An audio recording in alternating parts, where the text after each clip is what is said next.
त्याचं काम दिलंय मम्मीने मला आज. सारखं फोडून ठेवायला सांगितलंय. खारी छोटे लाडू बनवायचे होते आम्हाला.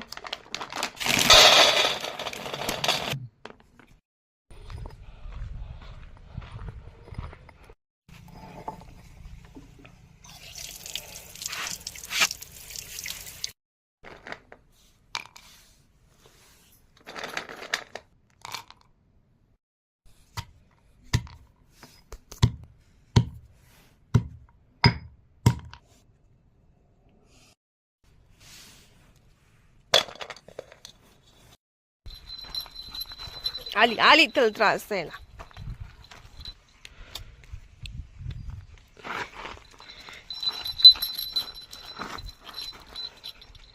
घरात मोबाईल आणायला गेले तेवढ्या वेळेत अडकले तिचं जाव ते.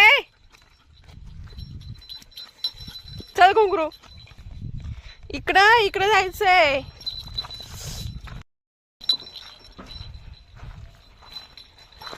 राणी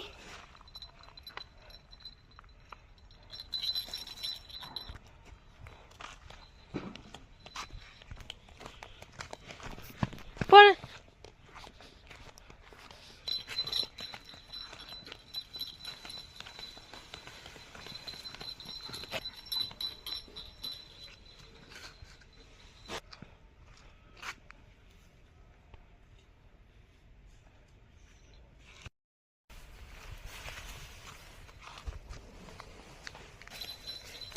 तू ये परत सांगितले काय.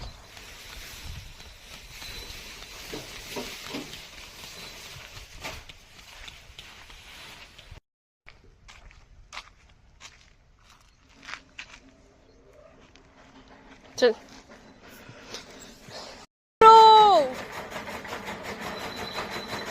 मी पळत आले. मला वाटलं माझा मग पळत येईल पण तो तिथंच उभा राहिला. चल पळ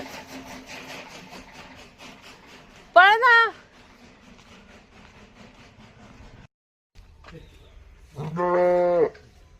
थांबा मी आले. राणी ओरडायला लागली, गाय ओरडायला लागली.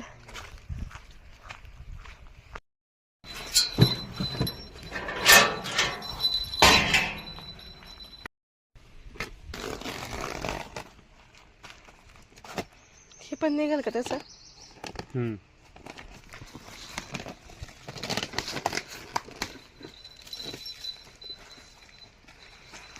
राणी खराब नको ना करू. चल इकडे धर.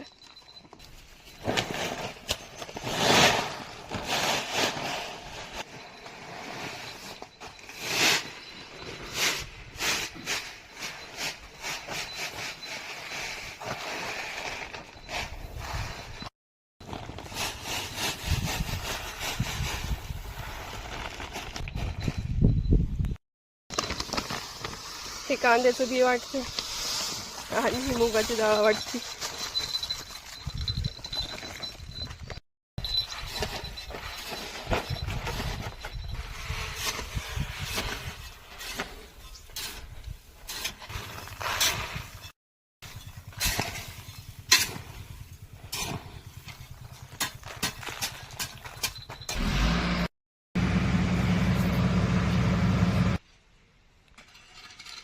इथून खत वाहून तिकडे नेत आहेत बकेटने.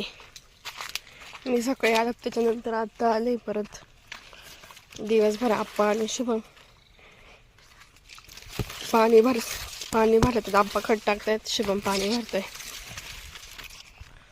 आता 4 वाजले. आप्पांचा चाराचा टाइम झाले. आप्पा इथं गवत काढतात आणि शुभम तिकडे पाणी भरतोय. आप्पा लाईट आली बर का.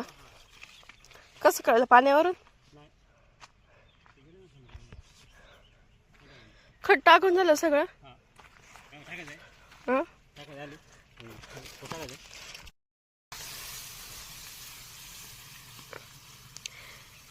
मी सकाळी शूट केलं खत काढवताना आणि त्याच्यानंतर मला शूट घ्यायचं होतं की खत टाकताना आणि नंतर पाणी भरताना. पण त्यांचं खत टाकून झाले. मी आता आली. मग आपण म्हटलं जर ते व्हिडिओ रेकॉर्ड करायचं असेल तर मी परत येतो. थांब इथं. तिकडचे 2 सारे राहिलेत खत टाकायचे. आपण घरी जाऊन कुट्टी करायची आहे, गायांना खायला टाकायचं आणि मग येणार आहेत. इथं बघा कशा कोणी आंब्याची झाडं लावली आहेत. उन्हाळ्यात आम्ही जे आंबे खाल्ले ना त्यांच्या हुंड्या तयार केल्या होत्या, ते इथे लावले. त्यात एक शेवग्याचं झाड पण आहे, या साईडला पण आहे. या जर अशाच मोठं झाल्यानंतर किती मोठं खोड तयार होईल. चिंचला पण चिंच आल्यात, मी पहिल्यांदाच बघितल्यात. आणि बघा इथं काय केलंय,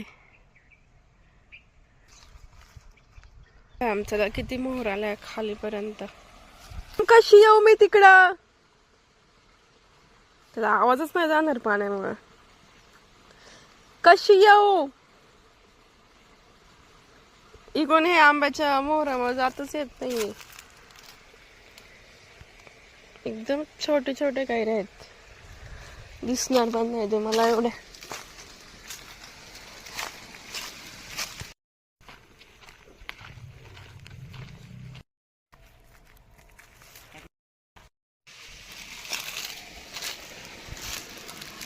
तो वास येतोय आंब्यांचा, आंब्या नाही मोहराचा.